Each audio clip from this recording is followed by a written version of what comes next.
আজ থেকে পুরোদমে খুলছে সব প্রাথমিক বিদ্যালয়। বৈষম্য বিরোধী ছাত্র আন্দোলন চলাকালে বন্ধ হওয়া বিদ্যালয় খুলে দেওয়ার জন্য প্রয়োজনীয় ব্যবস্থা নেওয়ার নির্দেশ দিয়েছে প্রাথমিক ও গণশিক্ষা মন্ত্রণালয়।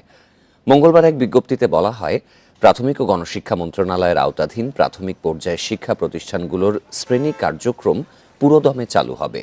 এর আগে ছাত্র আন্দোলনের মাঝে 17 জুলাই প্রাথমিক বিদ্যালয় বন্ধ করে দেয়া হয়। অন্তর্বর্তী সরকারের প্রাথমিক ও গণশিক্ষা উপদেষ্টা হিসেবে সোমবার দায়িত্ব নেন ডাক্তার বিধান চন্দ্র রায়। সোমবার তিনি জানান, প্রাথমিক শিক্ষা যে কোনো জাতির জন্য ভিত্তিস্বরূপ, তবে বাংলাদেশে তেমন গুরুত্ব না পাওয়াটা দুঃখজনক।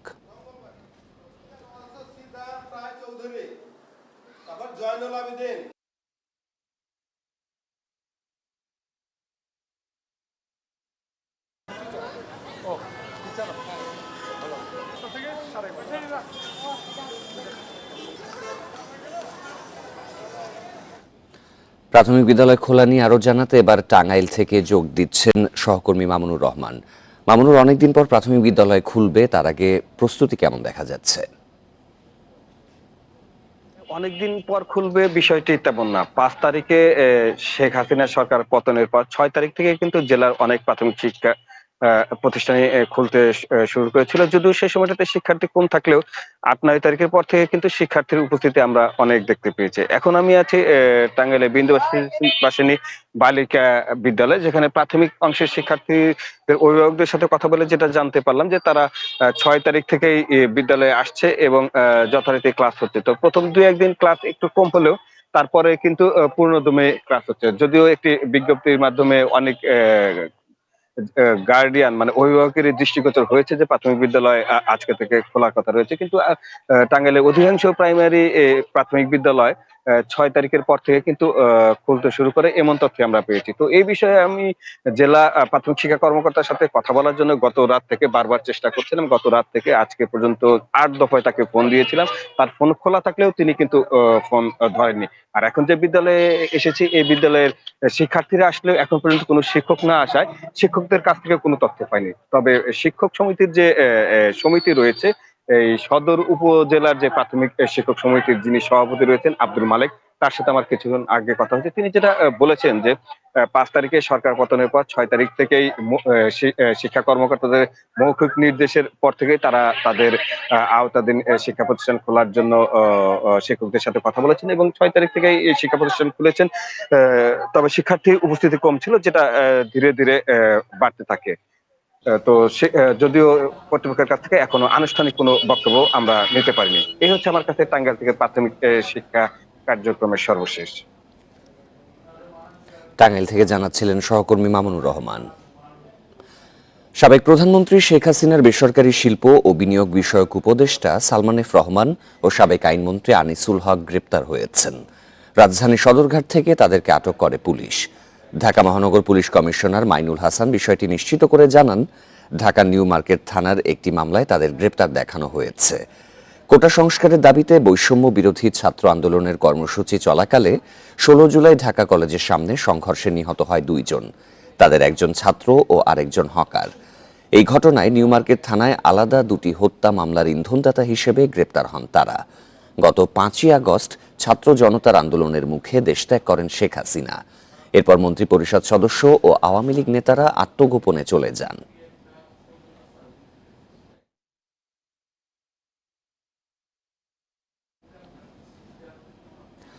এবার সাবেক স্বরাষ্ট্রমন্ত্রী আসাদুজ্জামান খান ও তার পরিবারের সদস্যদের ব্যাংক হিসাব জব্দের নির্দেশ দিয়েছে Bangladesh financial intelligence unit BFIU। এর আগে সাবেক ডাক, টেলিযোগাযোগ ও তথ্য প্রযুক্তি প্রতিমন্ত্রী জুনাইদ আহমেদ পলক ও পরিবারের সদস্যদেরও ব্যাংক হিসাব জব্দের নির্দেশ দেয় সরকারের আর্থিক গোয়েন্দা সংস্থা। মঙ্গলবার সব ব্যাংক ও আর্থিক প্রতিষ্ঠানের কাছে এই নির্দেশনা দেয় সংস্থাটি। BFIU নির্দেশনায় বলা হয়, আসাদুজ্জামান খান ও জুনাইদ আহমেদ পলকের পরিবারের ব্যাংক হিসাবের লেনদেন আগামী 30 দিনের জন্য স্থগিত থাকবে। মানি লন্ডারিং প্রতিরোধ আইন অনুযায়ী এই আদেশ দেয়া হয়। শেখ হাসিনা সরকারের পতনের পর বিদেশে পালানোর সময় বিমানবন্দরে আটক হন পলক।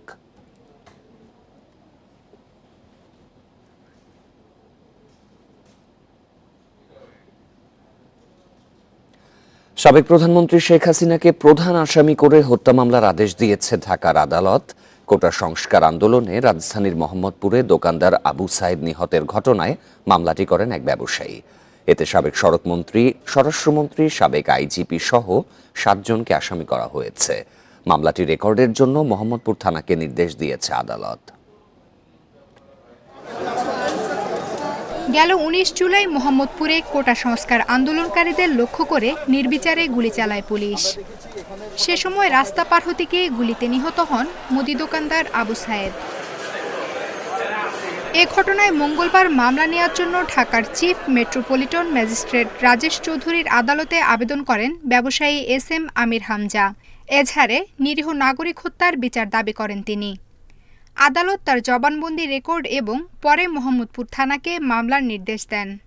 আমি অনুরোধ করেছিলাম ব্যক্তিগতভাবে যে আপনারা ঢাকায় আসেন, খরচ আমরা দিই, আপনি মামলা করেন। তারা এতই বেশি ভীত সন্ত্রস্ত এবং এতই বেশি হতবিহ্বল যে তারা আসতে চান না। ওনারা প্রাইমারি কনসার্ন দিয়েছেন যে আপনি করেন, কিছু করতে পারলে যদি আমাদের কোনো ন্যায় বিচার আমরা পাই, আপনার প্রতি আমাদের সমর্থন থাকবে। যার কারণে বিবেকের তাড়নায় আমি মূলত মামলাটা করেছি। আন্দোলন দমনের নামে নির্বিচার হত্যার নির্দেশ দেয় তৎকালীন প্রধানমন্ত্রী শেখ হাসিনা, সেতুমন্ত্রী ওবায়দুল কাদের, সাবেক স্বরাষ্ট্রমন্ত্রী আসাদুজ্জামান খান কামালকেও আসামি করা হয়েছে। শেখ হাসিনা 1 নম্বর আসামি, তারপরে হচ্ছে ওবায়দুল কাদের এবং অন্যান্য যে আসামিরা আছে তারা বিভিন্ন গণমাধ্যমে বা ব্রিফিংয়ের মাধ্যমে তারা পুলিশ প্রশাসনকে বিভিন্নভাবে নির্দেশ দিয়েছেন এবং ইন্ধন দিয়েছেন। এই জন্য আমরা মামলাটা দায়ের করেছি তাদের বিরুদ্ধে। আর সেটা হচ্ছে পেনাল কোডের 302, 149 এবং 34 ধারায়। এ মামলার অন্য আসামিরা হলেন সাবেক আইজিপি চৌধুরী আবদুল্লাহ আল মামুন, সাবেক ডিবি প্রধান হারুনুর রশিদ, পুলিশের যুগ্ম কমিশনার বিপ্লব কুমার ও সাবেক ডিএমপি কমিশনার হাবিবুর রহমান। ছাত্র জনতার আন্দোলনের মুখে 5 আগস্ট পদত্যাগ করে দেশ ছাড়েন শেখ হাসিনা। সরকার পতনের পর তার বিরুদ্ধে এটাই প্রথম মামলা।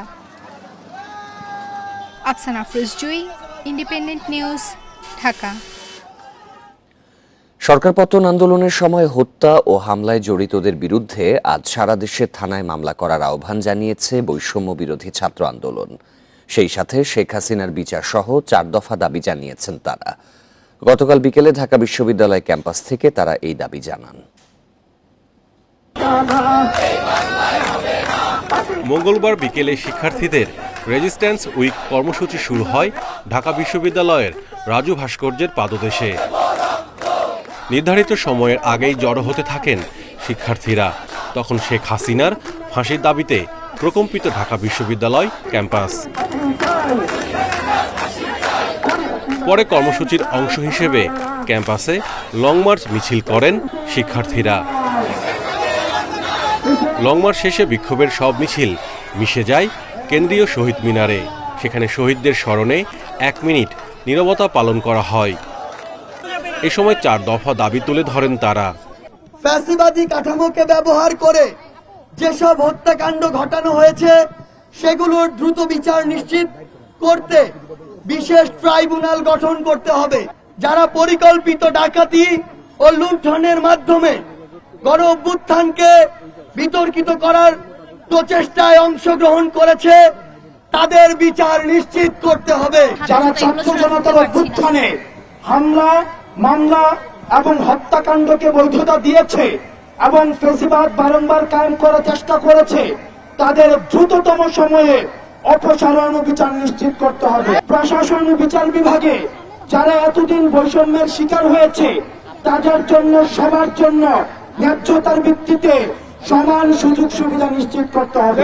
আন্দোলনের সময় যারা অত্যাচার নিপীড়নে জড়িত ছিল তাদের চিহ্নিত করে মামলা করার আহ্বান জানানো হয়।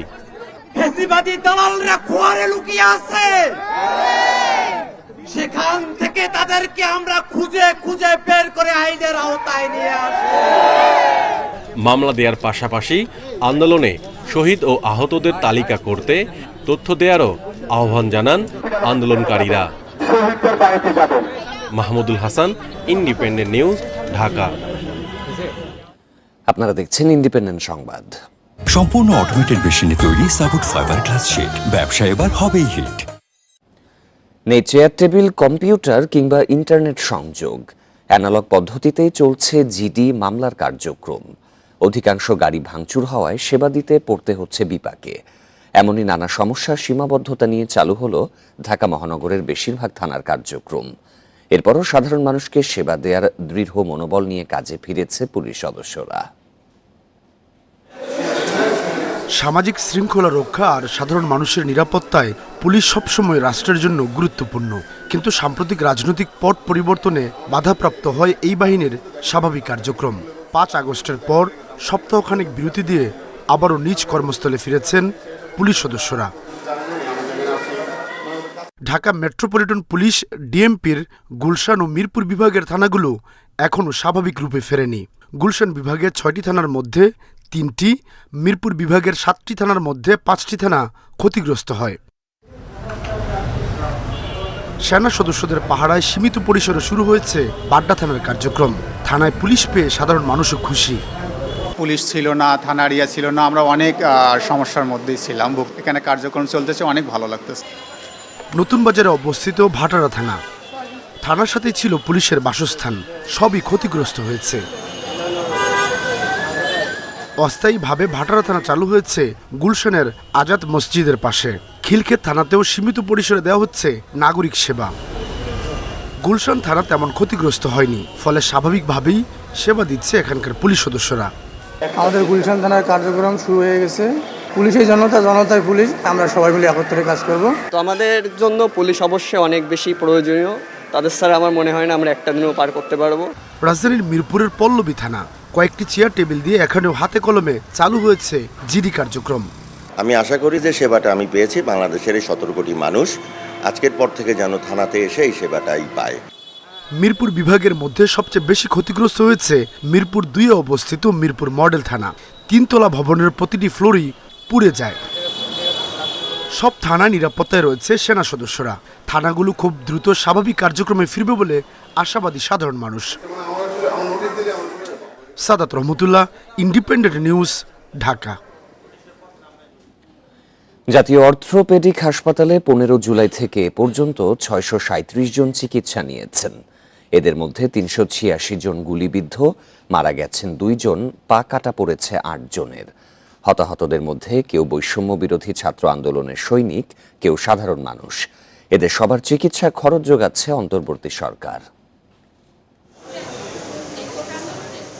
রাজধানীর পঙ্গু হাসপাতালের ক্যাজুয়ালিটি 2-এ 1 সপ্তাহ ধরে চিকিৎসা নিচ্ছেন সিরাজগঞ্জের এনামুল কাউসার। মাস্টার্স পাশ করা এনামুল গত 4 আগস্ট ছাত্র আন্দোলনে অংশ নিয়ে গুলিবিদ্ধ হন। ভাইয়ের অবস্থা, পায়ের অবস্থা খুবই খারাপ এবং ডাক্তাররা বলতেছে পা কেটে ফেলতেও পারে, রাখতে পারে। সেখান থেকে আমরা ওখান থেকে জিএম মেডিকেল থেকে আমরা শিফট করে আমাদের পঙ্গুতে পাঠা দেয়। জুলাই আগস্টে আন্দোলন করতে গিয়ে আহত 130 জন এখনও এই হাসপাতালে ভর্তি। এদের অনেকের পা কেটে ফেলতে হয়েছে। সুস্থ হয়ে বাঁচার আশাও কম কয়েকজনের। অপারেশন হওয়ার পর বাসা দিয়ে পাঠাইব, আবার আইতে 4 মাস পর এই জায়গায়। তারপর আরেকটাকে জন্য করবো প্লাস্টিক সার্জারি নাকি, এটা করব, টাকা পয়সা লাগতেছে না।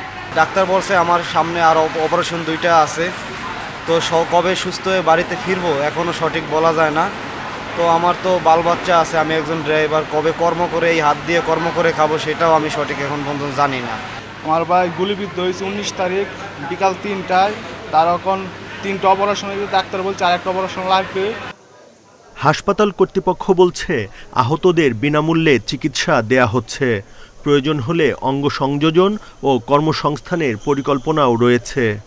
মোস্টলি পেশেন্ট হলো যে গানশট ইঞ্জুরিগুলো ওপেন ফ্র্যাকচার হয়, মানে আপনার হাড়ও ভাঙছে, আবার তার মাংস উপরে চামড়া টামড়াও থেতলে গেছে। তো মাংস চামড়া এগুলো থেতলে গেলে এটা যদি একটা ফেভারেবল কন্ডিশনে না আসে, উপযোগী কন্ডিশনে না আসলে আমরা হাড়ের চিকিৎসাটা করতে পারি না।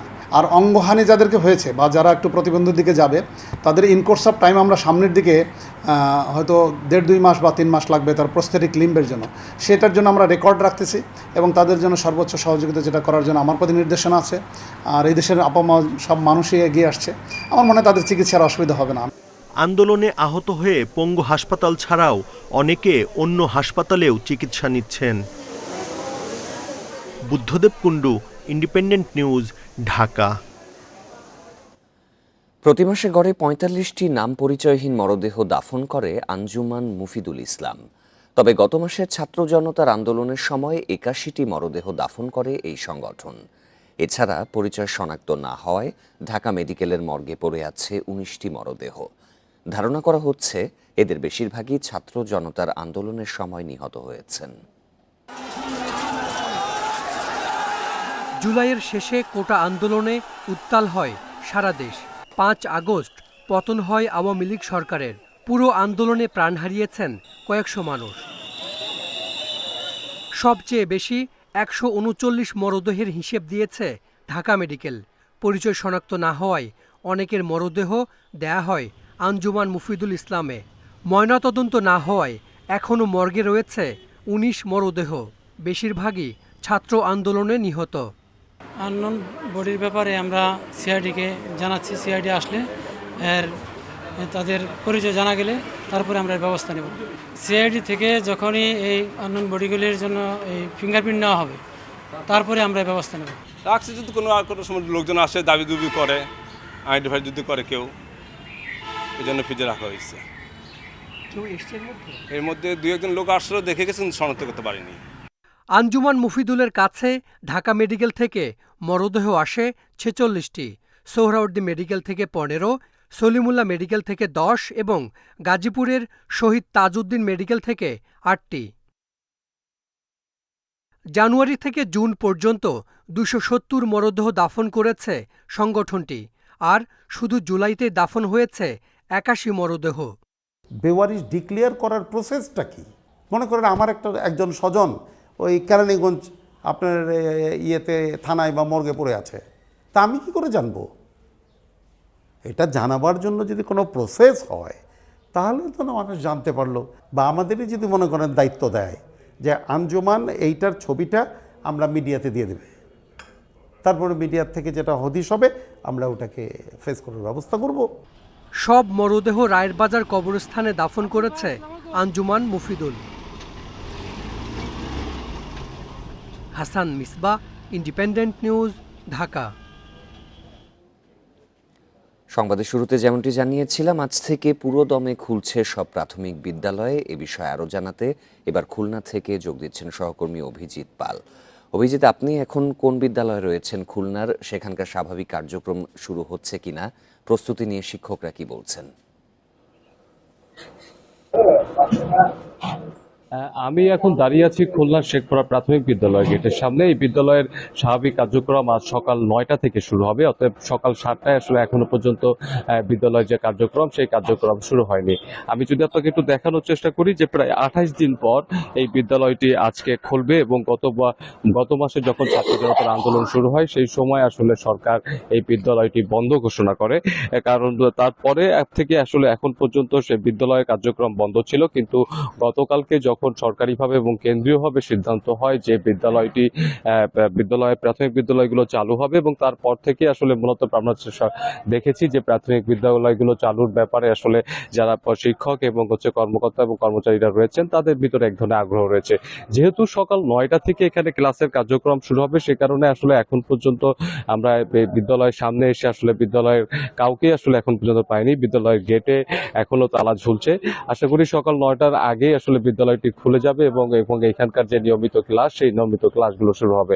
আমরা কিছুক্ষণ আগেও আমরা যখন এখানে এসে দাঁড়িয়েছি তার আগেও আমরা অভিভাবকদের সঙ্গে এখানে কথা বলছিলাম। তারা বলছেন যে দীর্ঘদিন পরে বিদ্যালয়গুলো চালু হচ্ছে এবং শিক্ষার্থীরা তারা তাদের যে শিক্ষা কার্যক্রম সেই শিক্ষা কার্যক্রম শুরু করতে পারছেন, সেজন্য তারা আসলে সরকারের এই সিদ্ধান্তকে সাধুবাদ জানিয়েছেন এবং তারা আশাবাদ ব্যক্ত করেছেন যে ছাত্র জনতার আন্দোলনের মধ্য দিয়ে যে নতুন বাংলাদেশের যাত্রা শুরু হয়েছে, এই নতুন বাংলাদেশে আসলে যে শিক্ষা ব্যবস্থা বা শিক্ষা পদ্ধতির একটি যুগোপযোগী পরিবর্তন হবে এবং যে পরিবর্তনের মধ্য দিয়ে একটি উন্নত এবং বিশ্বমানের শিক্ষা ব্যবস্থা প্রতিষ্ঠিত হবে, এমনই একটি তারা আশাবাদ ব্যক্ত করেছেন এবং তারা আশা করছেন শুধুমাত্র প্রাথমিক বিদ্যালয়ে আস্তে আস্তে এর সঙ্গে যে অন্যান্য যে উচ্চ মাধ্যমিক বিদ্যালয় মাধ্যমিক বিদ্যালয়গুলো রয়েছে সেগুলোরও শিক্ষা কার্যক্রম আস্তে আস্তে শুরু হবে এবং একটি উন্নত শিক্ষা পদ্ধতির দিকে বাংলাদেশ এগিয়ে যাবে, এমনটাই আশাবাদ এখানকার অভিভাবকদের।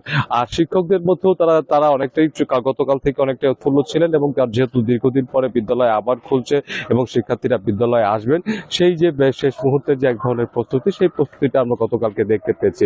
অতএব বেলা যত বৃদ্ধি পাবে বিদ্যালয় প্রাঙ্গণে আবার সেই আগের মতো শিক্ষার্থী এবং শিক্ষকদের যে কলরব, সেই কলরবটি বৃদ্ধি পাবে বলে এখানকার যারা প্রাথমিক শিক্ষা কর্মকর্তা রয়েছেন খুলনার, তারা আমাদেরকে অবশ্যই এই বিষয়গুলো ইতিমধ্যেই নিশ্চিত করেছেন। অতএব আজকে সকাল থেকেই মূলত আসলে এখানে বিদ্যালয়ের যে কার্যক্রম শুরু হবে। সকাল 9টা থেকে ক্লাস শুরু হবে এবং বিকাল 3টা 15 পর্যন্ত এই ক্লাস চলবে। এখন অবশ্য সকাল 7টার দিকে আসলে এখনো পর্যন্ত বিদ্যালয়ের কার্যক্রমগুলো শুরু হয়ে পারেনি। আমরা দেখতে পাচ্ছি যে বিদ্যালয়ের সামনে এখন আসলে মূলত পরিষ্কার পরিচ্ছন্ন যে কার্যক্রম, সেই কার্যক্রমগুলো চলছে। সকাল 9টা থেকে মূলত আসলে বিদ্যালয়ের যে মূল কার্যক্রম, সেই কার্যক্রম শুরু হবে। খুলনা থেকে প্রাথমিক বিদ্যালয় খোলা নিয়ে জানাচ্ছিলেন সহকর্মী অভিজিৎ পাল। 15 আগস্টের সরকারি ছুটি বাতিল করে প্রজ্ঞাপন জারি করা হয়েছে। মঙ্গলবার অন্তর্বর্তী সরকারের প্রধান উপদেষ্টা ডক্টর মোহাম্মদ ইউনূসের সভাপতিত্বে উপদেষ্টা পরিষদের সভায় ছুটি বাতিলের সিদ্ধান্ত নেওয়া হয়। এদিন বিকেলে এক সংবাদ বিজ্ঞপ্তিতে এসব তথ্য জানানো হয়েছে। এতে আরও বলা হয়েছে, উপদেষ্টা পরিষদের সঙ্গে রাজনৈতিক দলগুলোর সংলাপে ঐকমত্যের ভিত্তিতে জাতীয় শোক দিবস হিসেবে সাধারণ ছুটি বাতিলের সিদ্ধান্ত অনুমোদন করা হয়। বৈঠকে ছাত্র জনতার গণ অভ্যুত্থানে নিহতদের জন্য শোক প্রস্তাব গ্রহণ করা হয়। এছাড়া ছাত্র জনতার গণ অভ্যুত্থানে আহতদের চিকিৎসা এবং শহীদদের পরিবারকে সহায়তা দেওয়ার সিদ্ধান্ত নেওয়া হয়েছে। এছাড়া সংশ্লিষ্ট মন্ত্রণালয়কে তাদের তালিকা তৈরির নির্দেশনাও দেওয়া হয়েছে। এছাড়াও বাংলাদেশ ব্যাংকের গভর্নরের সর্বোচ্চ বয়সসীমা সংক্রান্ত আদেশের বিধানটি বিলুপ্ত করার প্রস্তাব উপদেষ্টা পরিষদের বৈঠকে অনুমোদিত হয়েছে। 15 আগস্ট কর্মসূচির নামে যে কোনো নাশকতা ঠেকাতে সর্বোচ্চ সতর্ক থাকবে আইন শৃঙ্খলা বাহিনী, জানিয়েছেন স্বরাষ্ট্র উপদেষ্টা এম শাখাওয়াত হোসেন। মঙ্গলবার সকালে বিজিবি হাসপাতালে আহতদের দেখতে গিয়ে তিনি বলেন, সহিংসতায় জড়িত পুলিশ সদস্যদের তালিকা রাষ্ট্রপতির কাছে দেয়া হয়েছে। হুকুমদাতাদেরও বিচারের আওতায় আনা হবে। এছাড়া আওয়ামী লীগের রাজনীতি নিয়ে তার বক্তব্য ভুল বোঝাবুঝির জন্য দুঃখ প্রকাশ করেন তিনি। বৈষম্য বিরোধী ছাত্র আন্দোলনে আহত বিজিবি সদস্য ও শিক্ষার্থীদের দেখতে মঙ্গলবার সকালে বর্ডার গার্ড হাসপাতালে যান স্বরাষ্ট্র উপদেষ্টা এম শাখাওয়াত হোসেন। সাংবাদিকদের প্রশ্নের জবাবে তিনি বলেন, 15 আগস্টের কর্মসূচি নিয়ে সংশ্লিষ্ট সবার সাথে বসে সিদ্ধান্ত নেওয়া হবে। তবে কর্মসূচির নামে রাজধানী সহ দেশের কোথাও অরাজকতা করতে দেওয়া হবে না। এটার জন্য আমরা এই মুহূর্তে যা করতে পারি, আমরা all protection will give, all protection. এই যে বিজিবির মহাপরিচালকের সাথে আমার কথা হয়েছে, ওনারা প্রোটেকশন দিবেন। তারপরে পুলিশ তো আছে, র্যাব আছে, তারপরে হয়তো সেনাবাহিনীও প্রোটেকশন দেব। উপদেষ্টা বলেন, বিগত আওয়ামী লীগ সরকার বিভিন্ন বাহিনীকে দানবে পরিণত করেছিল। আগের কর্মকাণ্ডে পুলিশ বাহিনীর সদস্যরা অনুতপ্ত জানিয়ে তিনি বলেন, হত্যার হুকুমদাতা সবাইকেই আইনের আওতায় আনা হবে। 15 বছর এই ফোর্সগুলোকে দানব বানিয়েছে, যারা বানিয়েছে তাদের আমি পারি আর না পারি, I will take them to international court. তারা কত লোক মেরেছে, প্রত্যেকটি ইনস্টিটিউশন ধ্বংস করেছে। এদিকে রোববার আওয়ামী লীগের রাজনীতি করার বিষয়ে তার বক্তব্য নিয়ে ভুল বোঝাবুঝি হয়েছে বলেন শাখাওয়াত হোসেন। হ্যাভ পেশেন্স, হয়তো অনেক কথার মধ্যে অনেক কথা আসে, সেই জন্য যদি এমন কোনো কথা বলে থাকি আপনারা ভুল বুঝেছেন, আমি দুঃখিত। স্বরাষ্ট্র উপদেষ্টা জানান, নতুন সরকারের অধীনে সীমান্তে বিজিবি আর নতজানু থাকবে না। এছাড়া বিটিভিতে অগ্নিসংযোগে ভেতরেও কেউ জড়িত থাকতে পারে বলে আশঙ্কা জানান তিনি। Khaled Raihan, Independent News, Dhaka. বাংলাদেশ মানে একটি পরিবার, এখানে বিভেদের কোনো সুযোগ নেই বলে মন্তব্য করেছেন অন্তর্বর্তী সরকারের প্রধান উপদেষ্টা ডক্টর মোহাম্মদ ইউনূস। মঙ্গলবার দুপুরে রাজধানী ঢাকেশ্বরী মন্দির পরিদর্শনে গিয়ে দোষারোপ নয়, সময় ও সহায়তা চাইলেন তিনি। সবার অধিকার প্রতিষ্ঠা করাই তার নেতৃত্বাধীন সরকারের লক্ষ্য বলেও জানান ডক্টর ইউনূস। অন্তর্বর্তী সরকারের প্রধান উপদেষ্টার দায়িত্ব নেয়ার পর প্রথমবারের মতো ঢাকেশ্বরী মন্দির পরিদর্শনে ডক্টর মোহাম্মদ ইউনূস। পরিদর্শন শেষে হিন্দু ধর্মের প্রতিনিধিদের সাথে কথা বলেন প্রধান উপদেষ্টা। এ সময় অতীতে ও সম্প্রতি সংখ্যালঘু সম্প্রদায়ের মানুষের উপর নির্যাতনের কথা তুলে ধরে বিচার চান সনাতন ধর্মের নেতারা। এজন্য আলাদা কমিশন গঠনেরও দাবি তাদের। গতকাল এখানে আসারও কথা ছিল, গতকাল আপনাদের সঙ্গে বসারও কথা ছিল। ডক্টর ইউনূস তাদের আশ্বস্ত করে বলেন, সবার অধিকারের জন্যই কাজ করবে বর্তমান সরকার। সবাইকে ঐক্যবদ্ধ থাকতে অনুরোধ করেন তিনি। আমাদের মূল কাজটার মধ্যে যেতে হবে। আপনাদের নেহাত সুনির্বন্ধ অনুরোধ আপনারা ওই বিভিন্ন ইয়েতে চলে যান না, ক্ষোভের মধ্যে চলে যান না। এই ক্ষোভ হলে এই ক্ষোভের মধ্যে মারামারি কারাগারি লেগে যাবে। একত্রে আসুন, এক আইন, যে আমাদের আইনের অধিকার দিতে হবে। আজকে যেটা বললেন যে আমরা আইনের অধিকার পাই না, আমাদের বিচার হয়, এটি হলো আসল জিনিস। বিচার ব্যবস্থা আমাদের দিকে তাকায় না, পুলিশ আমাদের দিকে তাকায় না, কিছুই আমাদের দিকে তাকায় না। কারণ আমি অধিকারটা প্রতিষ্ঠা করতে পারি নাই, আমাদের নীতিটা আমরা প্রতিষ্ঠা করতে পারি। আমরা যে প্রাতিষ্ঠানিক আয়োজন করেছি এটা বায়াস একটা। আপনি যত কিছু বলেন, ওই একটা ক্ষোভ করতে আরম্ভ করবেন, তারা মজা পেয়ে যাবেন। ওই মজার খেলাতে আমাদেরকে নিয়ে যাবেন না। প্রাতিষ্ঠানিক ব্যবস্থাপনা নষ্ট হয়েছে জানিয়ে প্রধান উপদেষ্টা বলেন, সার্বিক ব্যবস্থাপনায় পরিবর্তন আনতে হবে। এজন্য সময় ও সহায়তা চাইলেন ডক্টর ইউনূস। আমাদেরকে একটু সাহায্য করেন, আপনারা ধৈর্য ধরেন, করতে পারলাম কি পারলাম না সেটা পরে বিচার করেন। যদি না পারি আমাদেরকে দোষ দিন। ঢাকেশ্বরী মন্দির পরিদর্শনের সময় প্রধান উপদেষ্টার সাথে ছিলেন আইন উপদেষ্টা ও ধর্ম বিষয়ক উপদেষ্টা। শাহাদাত স্বপন, ইন্ডিপেন্ডেন্ট নিউজ, ঢাকা। ব্যর্থ হলে সনাতন ধর্মাবলম্বীদের ঢাল হিসেবে ব্যবহার করতে চায় আওয়ামী লীগ, এই মন্তব্য করেছেন বিএনপি মহাসচিব মির্জা ফখরুল ইসলাম আলমগীর। মঙ্গলবার বিকেলে ঠাকুরগাঁও সদর উপজেলার গড়েয়া ডিগ্রি কলেজ মাঠে ঐক্য সম্প্রীতি সমাবেশে এই মন্তব্য করেন তিনি। বলেন, বাংলাদেশের সব ধর্মের মানুষ, তবে যখনই আওয়ামী লীগ সফল হয় না তখনই হিন্দুদের ওপর অত্যাচার নির্যাতনের নামে মিথ্যাচার করে। সাম্প্রদায়িক সম্প্রীতি নষ্ট করতে এটা আওয়ামী লীগের একটি কৌশল। এর আগে সৈয়দপুর বিমানবন্দর থেকে ঠাকুরগাঁও যাওয়ার পথে পথসভায় মির্জা ফখরুল বলেন, হিন্দু সম্প্রদায়ের ওপর কোনো ধরনের হামলা হলে বিএনপি নেতাকর্মীরা তা প্রতিহত করবে।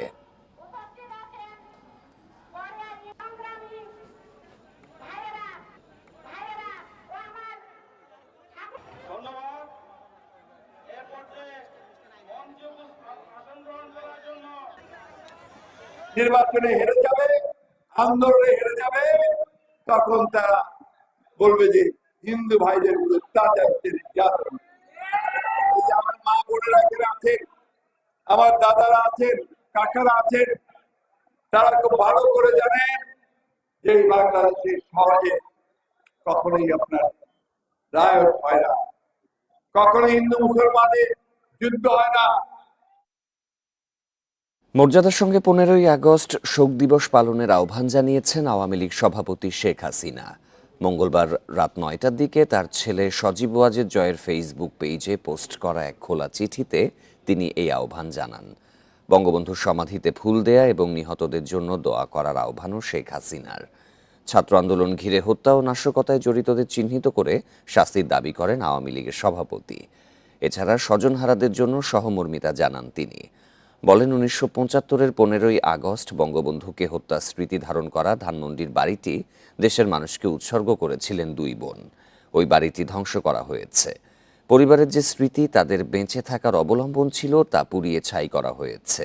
এজন্য দেশবাসীর কাছে বিচার চেয়েছেন শেখ হাসিনা।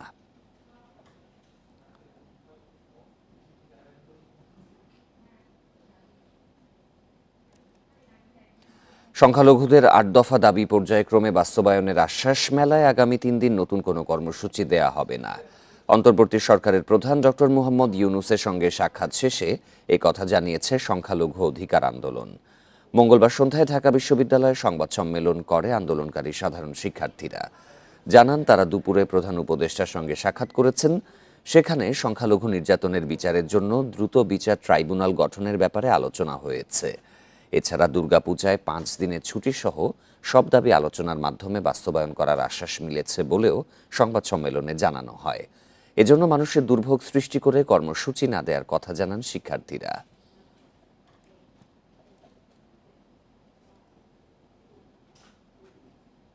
আমাদের অন্তর্বর্তীকালীন সরকারের মাননীয় প্রধান উপদেষ্টা বলেছেন যে এক্ষেত্রে দ্রুত তদন্ত কমিটি গঠন করে দোষীদের বিচারের আওতায় আনার জন্য স্বরাষ্ট্র মন্ত্রণালয়কে ইতিমধ্যে নির্দেশ প্রদান করা হয়েছে।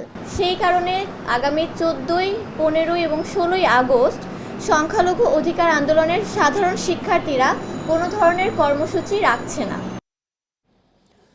চট্টগ্রামে বিভিন্ন ব্যাংকের এটিএম বুথগুলো কার্যত অচল হয়ে পড়েছে।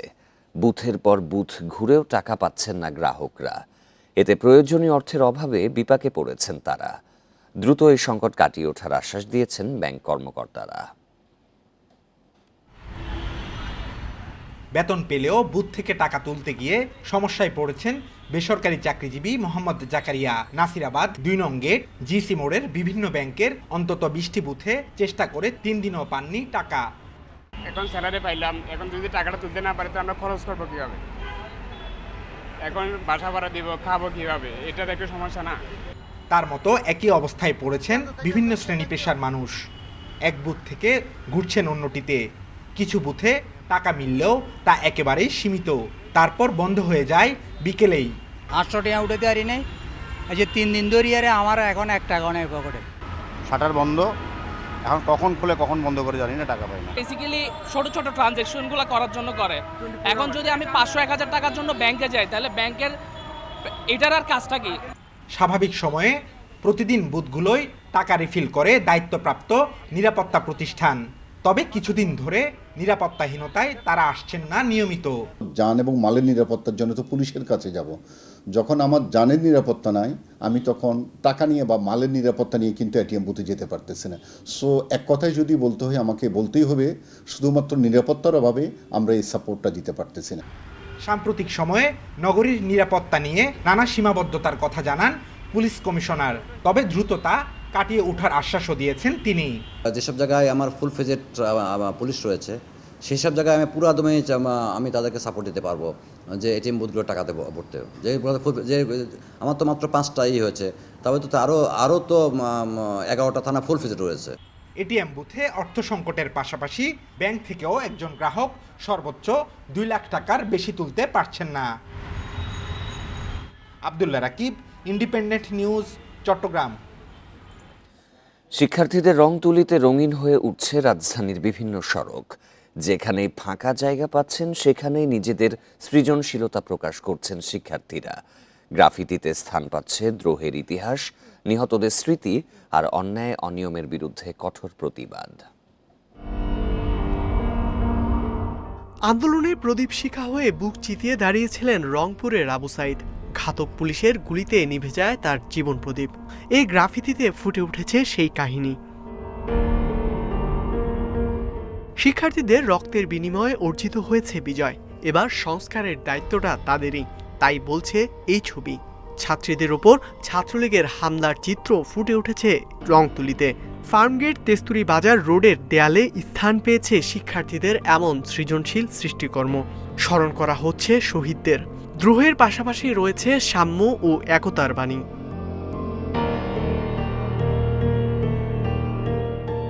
রাজধানীর মানিক মিয়া এভিনিউর দেয়ালেও সেজে উঠেছে শিক্ষার্থীদের রং তুলির আঁচড়ে। কোথাও মুগ্ধর পানি বিতরণ, কোথাও চাওয়া হচ্ছে শহীদদের বিচার। বিভিন্ন শিক্ষা প্রতিষ্ঠানের দেয়াল সহ অসংখ্য অলিগলিতে এখন শিক্ষার্থীরা চালিয়ে যাচ্ছেন গ্রাফিতির কাজ।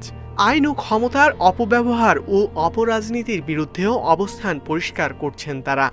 রেভলিউশন যখন আসে, এটা আমরা মনে করি রেভলিউশনটার পরিচয় আসে শিল্পের মাধ্যমে। আমরা যে রেভলিউশনটা করেছি এটা এখনকার মানুষ এই শিল্পগুলো দেখে তারা এই জিনিসটা উপলব্ধি করতে পারবে। এটা পার্শিয়াল বিজয় বলতে পারেন, বিজয় এখনো আসা বাকি। যদি দেশটা শুধরায় তাহলেই আপনার বিজয়টা আসবে। যদি আমরা আগের ওই লুপেই চলে যাই তাহলে আর ভাই ওটা বিজয় বলে কাউন্ট করা ঠিক হবে না। রাষ্ট্র সংস্কারের জন্য আপাতত আমার মনে হয় যে এখন অন্যায়ের বিরুদ্ধে সোচ্চার হওয়াটা খুবই জরুরি। আর সবার আসলে নিজেদের অবস্থানে থেকে দায়িত্বশীল হওয়াটাও খুব বেশি জরুরি বলে আমি মনে করছি।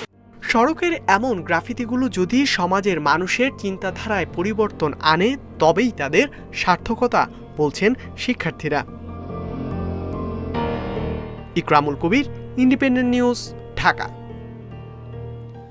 গাজীপুরে পুরোদমে চলছে শিল্প কারখানার উৎপাদন। ক্ষতি পোষাতে অতিরিক্ত সময় কাজ করছেন শ্রমিকরা। নিরাপত্তা নিয়ে সংশয় থাকলেও শিল্প পুলিশের কাজে ফেরায় কেটে গেছে সেই উদ্বেগ। এখন ক্ষতি পোষাতে উঠে পড়ে লেগেছেন মালিক শ্রমিকরা। সাম্প্রতিক পরিস্থিতি থেকে বেরিয়ে এসেছে গাজীপুর শিল্পাঞ্চল। প্রায় 1 সপ্তাহ পর রপ্তানিমুখী সহ বিভিন্ন কারখানার উৎপাদন চলছে পুরোদমে। তবে নিরাপত্তা নিয়ে কিছুটা সংশয় থাকলেও কেটে গেছে সেই উদ্বেগ। এরই মধ্যে কাজে ফিরেছে শিল্প পুলিশ। জেলার 4টি জোনে কারখানা নিরাপত্তায় মাঠে নেমেছে আইন শৃঙ্খলা বাহিনী। টহল জোরদারের পাশাপাশি বিভিন্ন কারখানায় গিয়ে মালিক শ্রমিকদের খোঁজ খবর নিচ্ছে তারা। সারা বাংলাদেশ যে একটা পরিস্থিতির মধ্য দিয়ে গিয়েছে, ওর মাঝখানে আমাদের মতো মানুষ যারা অনেস্টলি ব্যবসা করার চেষ্টা করি, তাদের কিন্তু মেইন শঙ্কাটা ছিল যে কিছু হলে আমরা কোথায় গিয়ে বলবো, কার কাছে যাব। তো আলহামদুলিল্লাহ যখন প্রশাসন কাজটা শুরু করে আমরা আশ্বস্ত ফিল করি। বিজিএমএ নেতারা জানিয়েছেন, পুলিশের কাজে যোগদানের পর থেকে মালিক শ্রমিকদের শঙ্কা দূর হয়েছে। এখন শতভাগ উৎপাদনে চলছে সব কারখানা। আমরা খুশি, আশাবাদী বিজেপি থেকে, এবং আমরা মালিকরা, যেহেতু পুলিশের কার্যক্রম শুরু হয়েছে, আমরা মনে করি এখন আমরা নির্বিঘ্নে প্রতিষ্ঠানগুলো চালাতে পারবো, মালিক শ্রমিক সবাই নিরাপদ। সহিংস ঘটনায় তাদের অনেক সদস্য হতাহত হয়েছেন। এখন থেকে আরও আন্তরিকভাবে পুলিশ কাজ করবে বলে জানিয়েছেন পুলিশ কর্মকর্তারা। আমাদের যারা নিচের লেভেলের যাদের যে 11 দফা দাবি ছিল, উনি আশ্বস্ত করেছেন যে এই দাবিগুলা পর্যায়ক্রমে উনি বাস্তবায়ন করবেন। এর এই পরিপ্রেক্ষিতে গত পরশুদিন থেকে, ইনফ্যাক্ট গতকালকেও আমাদের টহল এবং পেট্রোল দল ছিল। গাজীপুরে 2000-এর বেশি তৈরি পোশাক কারখানা রয়েছে। এরই মধ্যে শতভাগ উৎপাদনে ফিরেছে কারখানাগুলো। Independent news. পুলিশের বিশেষ শাখার সাবেক প্রধান মনিরুল ইসলাম এবং ঢাকা মহানগর পুলিশের সাবেক কমিশনার হাবিবুর রহমানকে চাকরি থেকে অবসর দেয়া হয়েছে। মঙ্গলবার স্বরাষ্ট্র মন্ত্রণালয়ের পুলিশ অধিশাখা 1 থেকে জারি করা প্রজ্ঞাপনে তাদের অবসর দেওয়ার কথা জানানো হয়। দুজনই পুলিশের অতিরিক্ত মহাপরিদর্শক পদমর্যাদার কর্মকর্তা ছিলেন। প্রজ্ঞাপনে বলা হয়েছে, সরকারি চাকরি আইন 2018-এর 45 ধারা অনুযায়ী জনস্বার্থে চাকরি থেকে মনিরুল ইসলাম ও হাবিবুর রহমানকে অবসর দেয়া হলো। এর আগে স্বরাষ্ট্র মন্ত্রণালয় থেকে জারি করা অপর এক প্রজ্ঞাপনে মনিরুল ইসলামকে এসবি থেকে পুলিশ অধিদপ্তরে এবং হাবিবুর রহমানকে ডিএমপি কমিশনারের পদ থেকে বদলি করে পুলিশ অধিদপ্তরে সংযুক্ত করা হয়েছিল। এই ছিল এখনকার সংবাদে। আরো বিস্তারিত জানতে চোখ রাখুন ফেসবুক, ইউটিউব এবং এক্সে। আমন্ত্রণ পরে